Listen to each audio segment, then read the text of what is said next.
Bienvenidos a otro segmento más de Tres en Punto, un proyecto de regla de tres. Estamos Patricia Monreal, Beatriz Rojas y un servidor Raúl López Telles. Hoy vamos a abordar un tema que ha cobrado en los últimos años pues una relevancia significativa, el tema del agua, el acceso al agua, los marcos legales del agua, tomando en cuenta que actualmente la presidenta Claudia Sheinbaum pues ha sostenido dos iniciativas de ley, una referente a la ley de aguas en general y otra sobre las aguas nacionales. Este tema obviamente cobra relevancia en un contexto de crisis hídrica que vive México y Michoacán en lo particular, y que además refiere pues quiénes son los detentadores de las cuencas, de los recursos, quiénes tienen las concesiones de la Comisión Nacional del Agua, por qué no se transparentan estas comisiones, por qué no se respeta inclusive el derecho de las comunidades al acceso como un derecho humano al recurso. Estos son los preámbulos que vamos a manejar hoy acerca de este tema. Y cabe señalar o destacar que en el caso de la ley que se está discutiendo, pues se le llama la ley Salinas porque no ha sufrido ninguna modificación desde el régimen de Carlos Salinas de Gortari. Hubo otro intento en el gobierno de Enrique Peña Nieto, en donde la academia puso el dedo en el renglón al señalar precisamente que no se debería de generar una ley excluyente y sobre todo que privilegie a sectores como las industrias extractivas, que son las que usan más agua. Estamos hablando de refresqueras, de mineras, de industrias automotrices, la industria metalúrgica también absorbe demasiada agua, la industria petrolera también se lleva demasiada agua. Y para poner en un plano también, ya que Michoacán no es tan industrializado, los cultivos de exportación como el aguacate, las berries, pues ya marcan una zona de riesgo en Michoacán, en donde inclusive hay comunidades que ya no tienen acceso al agua, cuando en años pasados todavía había manantiales, ríos, arroyos, que eran de la comunidad y que inclusive implicaban un manejo comunitario de la comunidad, valga la redundancia, para la comunidad, para satisfacer sus necesidades.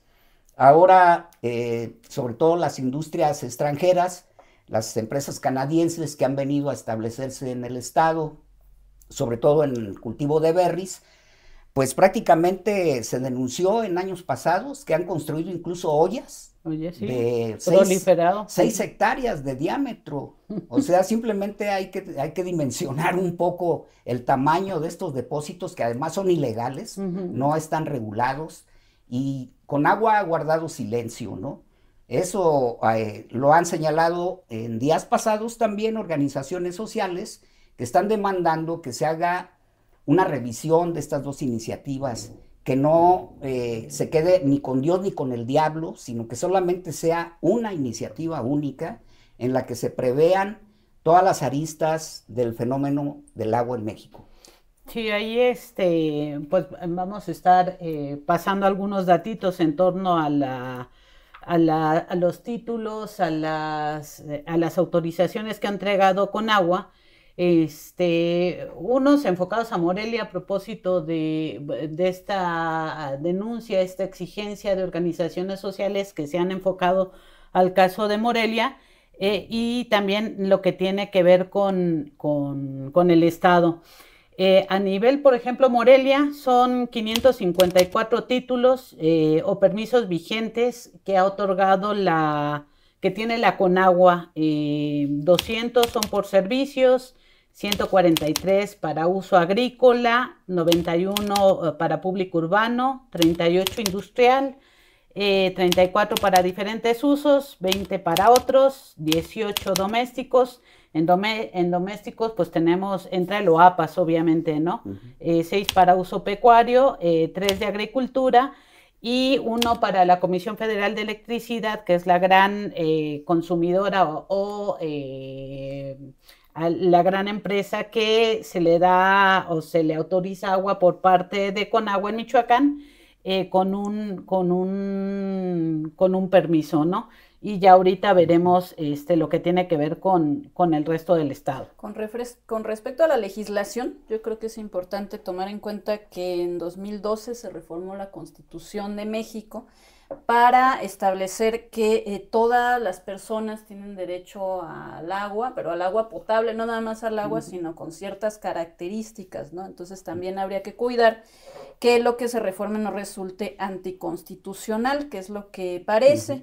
Y sobre este tema, pues de cómo ha ido evolucionando las políticas acerca del agua, entre 1934 y 1940, que fue el gobierno de Lázaro Cárdenas, él tomó varias medidas como para garantizar que se cumpliera con la reforma agraria, que fue el primer presidente en hacer esto. Y entre estas medidas, pues era tratar de garantizar que los ejidatarios a los que se les habían otorgado tierras tuvieran acceso también al agua. Entonces hizo toda una serie de obra para instalar infraestructura hidráulica en el país, implementó sistemas de riego, y aquí lo importante es que todo partía de un modelo ejidal, es decir, el agua se veía como un bien comunal y todos podían, sobre todo los pequeños ejidatarios, que es en los que se enfocó. Luego viene Manuel Ávila Camacho, entre 1940 bueno, a partir de 1940, a afianzar todas estas políticas que comenzó Lázaro Cárdenas, a establecer más decididamente los distritos de riego, pues algunos todavía permanecen en la actualidad. Aquí el problema con Manuel Ávila Camacho, pues es el Tratado de Aguas que se firmó con Estados Unidos, el que vamos a hablar más a detalle después, en 1944, que pues como todo lo que se firma con Estados Unidos, no fue tan beneficioso para el país y nos está acarreando problemas ahora en 2025. Se mantiene todavía parte de esa infraestructura que se hizo en estos dos gobiernos, pero en el gobierno de Carlos Salinas de Gortari, a partir del año 1992, es cuando se reforma el artículo 27 de la Constitución y se empiezan a privatizar estas tierras ejidales, y con ello pues también se descentralizan los distritos de riego y pues se empiezan también a ver mermados, ¿no? Y ya se empieza a priorizar entonces a la iniciativa privada y a las empresas como parte de toda esta política neoliberal que se estaba adoptando en el mundo en materia económica en esos años, que pues ya sabemos que fracasó. Y un piquito que habías dicho de una reforma que hubo posteriormente, ¿no?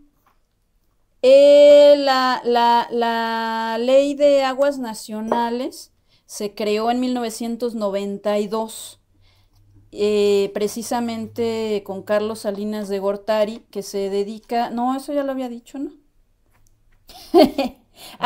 Hay una reforma que se hizo a la Constitución de México en el año 2012, que dice que toda persona tiene derecho al acceso al agua, y no nada más acceso al agua, sino agua con ciertas características, que sea potable, que sea para consumo humano y demás cuestiones que pues hasta antes del 2012 no se había pensado, ¿no? Previsto. Y con estos apuntes sobre las modificaciones legislativas y todo el marco normativo, pues los invitamos a que continúen en el segundo bloque. Damos por concluido el primero y pues continúen con nosotros.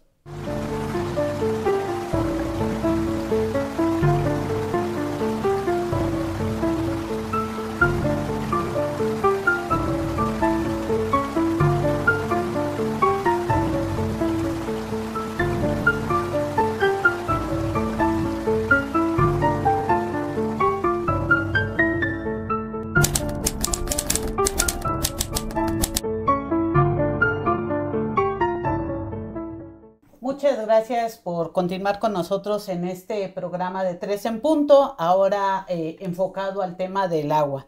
Pues bueno, en el primer bloque habíamos hablado de todo el tema que tenía que ver con la norma, algunos datos, y bueno, para seguir ahondando en el dato duro, van otros datitos en relación a los títulos, a los permisos otorgados por la Conagua en el caso de Morelia.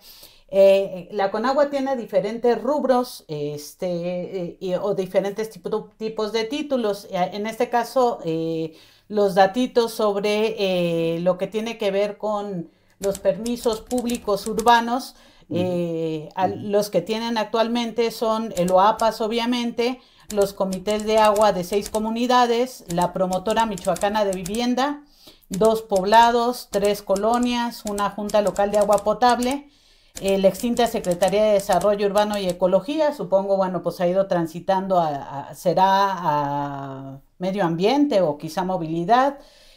Hay una asociación civil también con título, 3 personas físicas, el Consorcio Inmobiliario de Morelia, la Casa de la Mujer Ceneopista, los edificios Anagua y Estudios y Suministros de Michoacán. Esos son los que tienen títulos. Y bueno, después de Loapas, el mayor volumen de extracción autorizado por Conagua en Morelia es para Crisova. Loapas tiene autorizados 81.061.600 metros cúbicos al año y Crisova tiene 22.075.200 metros cúbicos. Luego está la CFE, pero bueno, esa ya es una empresa pública. Y bueno, obviamente estos permisos a particulares tienen impactos contundentes, fuertes, en lo que tiene que ver con el acceso a agua y la defensa del territorio, la defensa de recursos por parte de comunidades, como el caso de San Miguel del Monte. Así es, en San Miguel del Monte se reproduce justamente este modelo de privatización y acaparamiento del recurso, que puede explicar incluso cómo a nivel nacional se dan estas mecánicas, desde la entrega de una concesión a un particular de una empresa que se llama Bicentenario y que está explotando los manantiales propiedad de la comunidad. Inclusive lo han denunciado organizaciones sociales, ya está rebasando los volúmenes aprobados por Conagua en más de 5,000 metros cúbicos. Este asunto obviamente impacta a la comunidad misma, porque ya no tienen agua, ellos ya están careciendo del agua cuando comunalmente eran los que controlaban el uso de este manantial. Y los que lo han cuidado. No, y aparte, tiene efecto no solamente ahí, sino también varias colonias del sur de la ciudad que se abastecían, obviamente, de este acuífero, pues también ya están sufriendo las consecuencias, ¿no? En este caso, también, para volver un poco a lo del marco legal, lo que demandan las organizaciones sociales es que se contemplen precisamente en foros que sean reales a las comunidades, y no estamos hablando nada más de comunidades indígenas o campesinas, sino también en comunidades urbanas, porque las colonias obviamente están siendo despojadas de esos pozos que tenían, que explotaban y que eran suficientes. Hay el caso de inclusive de fraccionamientos que mañosamente tienen un título de explotación porque se les concedió un título cuando eran todavía ejidatarios o pequeños propietarios, y sin embargo no se modificó el régimen al cambiar el tipo de uso de suelo. Ahora son fraccionamientos, o sea, ya no son productores agrícolas, y sin embargo siguen usufructuando una concesión pues que les sale barata, y además no le entregan cuentas a nadie. Por eso hablan también de corrupción en las administraciones estatales de la Conagua, en donde en el caso concreto de Michoacán acusan como un presunto funcionario corrupto pues al delegado estatal, que inclusive en el caso concreto de San Miguel del Monte les conminó a que la Conagua no iba a autorizarles a ellos como comunidad ningún permiso, excepto que fuera una comunidad autónoma. Y esos son los preámbulos, pues, aquí, al menos en Morelia. Sí, ahí lo que se ve, obviamente, es un manejo político. Claro. El delegado actual de la Conagua fue parte del gobierno de Alfredo Ramírez Bedoya, que tiene una política, digamos, que está impulsando el tema de los gobiernos autónomos para vestir a su gobierno, ¿no? Entonces, entra dentro de esta línea. También lo que cuestionan también las organizaciones sociales con estos dos marcos normativos es que por una parte en uno se apela justamente al acceso al derecho al agua, pero en la otra norma lo que acaban haciendo es blindar, digamos, los títulos y concesiones otorgadas pueden ser de manera legal. Lo legal no significa que sea justo, claro, que se respete el tema de derecho, y finalmente acaba blindando el tema. Y verdaderamente es grave porque en estados como Michoacán, los grandes concesionarios del agua, después de la Comisión Federal de Electricidad, que es la que mayor volumen tiene, pues tenemos empresas como ArcelorMittal, que tiene 20 concesiones, de ellas 2 tienen permisos de una explotación millonaria. Tenemos también a otra compañía eléctrica, esta privada, y aunque es menor el volumen, pues tenemos el caso de las refresqueras, ¿no? Sí. Que, y pues, la papelera también. La Crisova está también como la tercera, y que son empresas que en la explotación del agua generan despojo y generan privación de derechos de la gente que debería ser estar en primerísimo lugar para el abastecimiento de agua. Que viene siendo histórico esto, además. O sea, despojo, esta carencia al entorno rural ha estado en México, en todo el país, presente en lo que respecta al consumo de agua, pues desde los años a los que nos remontábamos, o sea, desde el siglo pasado, principios del siglo pasado. Y también hay un fenómeno que hay que destacar ahí, ¿no? El de la contaminación. Claro. Porque obviamente las empresas a las cuales se les concesiona la explotación del recurso, pues no tienen los mejores, o carecen plenamente de sistemas de reutilización del agua, entonces descargan sus líquidos contaminantes en arroyos, en ríos, en drenajes, sin ninguna sanción. También es un punto en el que las organizaciones sociales han insistido en que debe haber aspectos de sanciones a las empresas que incumplan y sobre todo que también estén contaminando los recursos. Se ha hablado sobre todo en el norte del país de cómo las empresas mineras terminaron con varios cuencas en total, o sea, no nada más se acabaron con un río o dos, sino prácticamente contaminaron lo que es toda una zona que daba o abastecía de agua a las poblaciones. Es lo mismo que está ocurriendo en Michoacán, o sea, más allá de que ya se depreda y se excluye a la población del acceso al agua, pues también se le está entregando agua contaminada, envenenada. Hay que abordar los casos, por ejemplo, de la industria aguacatera, en donde el uso de agroquímicos se vierten directamente, sin ningún control. Y obviamente, pues ya estamos hablando, el caso de Sirahuén, que inclusive en un tiempo se habló de cómo mató a peces e incluso a la fauna del lago, generando pues condiciones insalubres por completo, ¿no? Que ahí además es bien triste porque si hay un caso icónico de defensa de un lago en Michoacán, pues es el lago de Sirahuén, con toda la lucha que arrancó Marco Paz Calvillo y toda la gente de la UCES y demás. Desde épocas de cuando era Lázaro Cárdenas Batel gobernador, hubo señalamientos sobre autorizaciones de uso de agua que dio el gobierno de Batel para la explotación turística del lago, además para gente cercana, para amigos. El empresario se llamaba Mauricio, no recuerdo su apellido. Arreola, ¿no?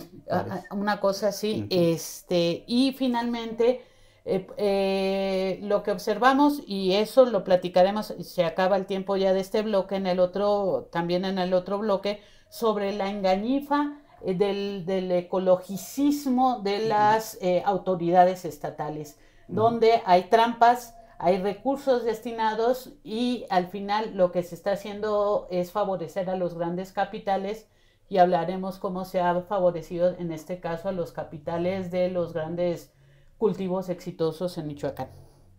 Volvemos.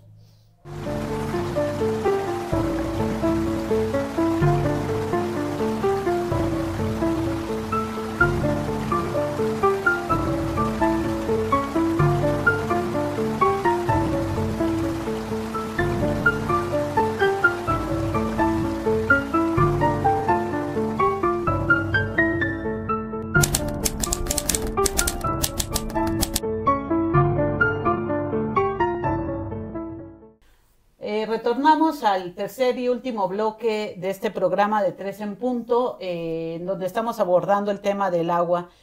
Nos quedamos en el segundo bloque, pues para hablar sobre este falso discurso sobre el cuidado ambiental que generalmente tienen las autoridades. Y bueno, tenemos a la mano el gobierno del estado de Michoacán, esta administración, para ejemplificar.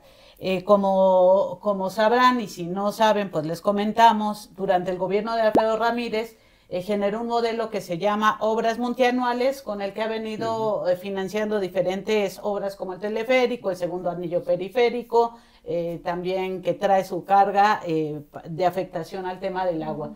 Pero está también una serie de obras que iba a realizar para el rescate del Lerma, en donde el Congreso del Estado le aprobó una partida para el modelo de obra multianual, y la intención era sanear las aguas del río, ¿no? Sin embargo, pues en una lógica, la verdad yo no la entiendo, es una lógica también que cuando en su momento la gente de Cuitzeo luchaba por el rescate del lago de Cuitzeo, se las comentaron, ¿no? Que era necesario sanear aguas para vertirlas en Cuitzeo, o en el caso del río Lerma, porque era echar como si dijeran, dinero el bueno al malo, agua buena a la mala, ¿no? Entonces, ¿para qué saneamos el agua y le echamos al río Lerma si ya está contaminado? Entonces, ese recurso lo que hicieron, pues mejor fue destinarlo para mandar agua que estuviera tratada a los cultivos de berry de la región, y que además son cultivos de berry de grandes empresas productoras transnacionales. Y finalmente, bajo el discurso ecologista, lo que se hace en realidad es beneficiar a las empresas privadas, y no atender, porque evidentemente no está atendiendo el problema de saneamiento que requiere, en este caso, el río Lerma, como lo requieren, pues yo creo todos los ríos de Michoacán. O todas las cuencas. Las cuencas, sí. Ahí está como ejemplo los ríos que cruzan Morelia, que en algún momento el alcalde Alfonso Martínez, pero en una de sus administraciones previa, tenía un proyecto, ¿no?, de sanear los ríos, y al final... El mismo gobierno del estado planteó construir 2 represas en el río Chiquito, ¿no?, que también fueron muy criticadas. Pero esa es la cosa, que han sido muy criticados, que se ha dicho que es algo muy costoso, aunque se supone que hay un fondo federal para atender este tipo de cuestiones, y al final pues no se ha hecho nada, y esos ríos pues contaminan, están contaminados, son un foco de infección, la gente también pues no ayuda porque tiran ahí de todo, hasta salas. Y ahí pues tenemos dentro de estos ejemplos también, lo comentábamos en el intermedio, el caso de Pátzcuaro, ¿no? En donde... Yo creo que sí. Yo creo que el caso de Pátzcuaro es el más representativo justamente de esta falsa postura, ¿no? Hace décadas que el tema del rescate del lago de Pátzcuaro está en el discurso oficial. Han contado con recursos incluso de la ONU y de otras organizaciones internacionales, pero se le critica que no se le haya dado justamente una continuidad que contemplaba varios ejes, ¿no? Entre ellos, la creación de plantas de tratamiento adecuadas, suficientes, un plan de reforestación que es necesario sobre todo para reforzar los mantos freáticos, y que obviamente estos periodos cíclicos de sequía en el lago no se produzcan, sino que tengan, pues vaya, una consistencia en lo que es la capacidad captadora del agua. Sin embargo, también aquí, con la sequía que se vivió hace 1 año y medio aproximadamente, recordemos que vimos las imágenes de un lago seco completamente, y de nueva cuenta ese discurso del rescate, ¿no? Estaban escandalizados y queriendo mostrar que no había habido sequía. Claro. Y que bueno, puso en evidencia pues precisamente estas carencias, estas recomendaciones que emitieron en su momento organismos internacionales, como la creación de plantas de tratamiento, el reforzamiento forestal, la creación de un drenaje específico y suficiente en las ciudades en torno al área lacustre, que justamente impidiera pues el desecho de lo que producimos como humanos en las ciudades, ¿no? En todos los sentidos, y que inclusive en el caso de Cuitzeo, pues se llegó a hablar de cómo la contaminación fue uno de los factores también, exactamente, sí, que afectó al lago. Sí. Y ahí, bueno, pues resulta que, pues metiéndose en su cabina telefónica, poniéndose su traje de Superman, el gobernador del estado decide rescatar Pátzcuaro, que ya lo rescató, por cierto, Albricias, me pongo de pie, porque en su informe reciente dijo que ya estaba, y en múltiples boletines. Pero entonces se va al saneamiento, de estas, se me va el nombre de las islitas, pues sí, son los manantiales. Donde hizo que ahora además hay en esos lugares hay concursos de canotaje y eso. Lo que omitió señalar es quienes tienen terrenos o propiedades en relación a esos lugares que tienen que ver con pues gente de billete en Michoacán, como los Ramírez, que bueno, pues indirectamente, bueno, ellos no lo pidieron, era una necesidad ecológica, pero bueno, ya si les beneficia, pues bueno, qué fortuna, dinero llama dinero, ¿no? Entonces, bueno, pues está pretender verle la cara a la gente,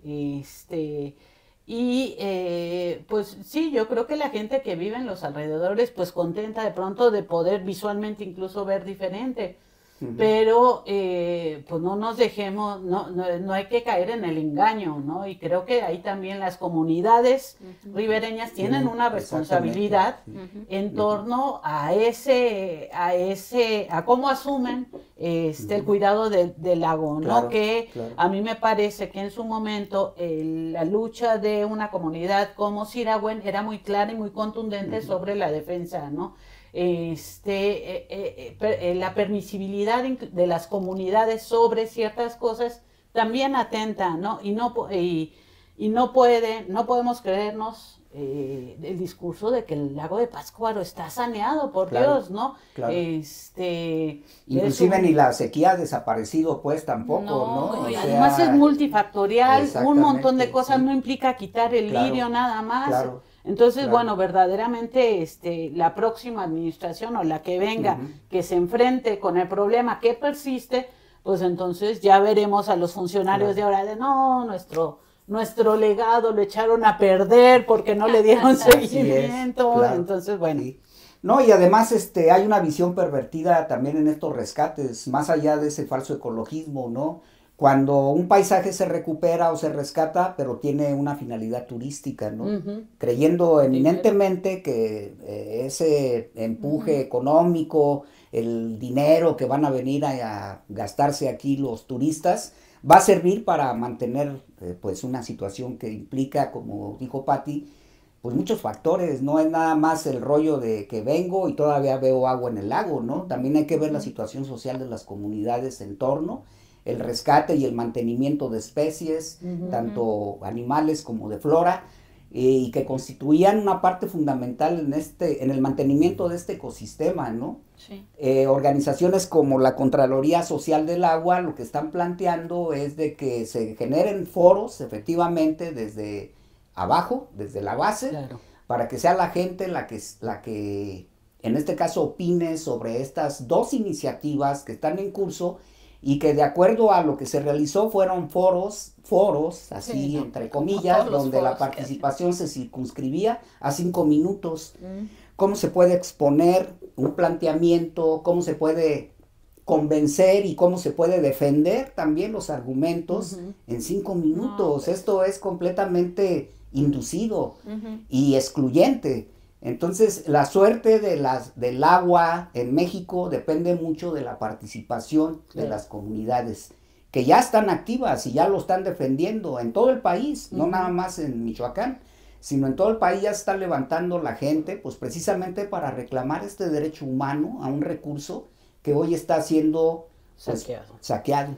Y que ha costado esta defensa de comunidades, pues que ha costado muchísimas vidas de defensores de territorios, y que también muchos están privados de la libertad por lo mismo, ¿no? Y con esto, pues si quieres despedir, Betty, ya que no ya que no dije nada.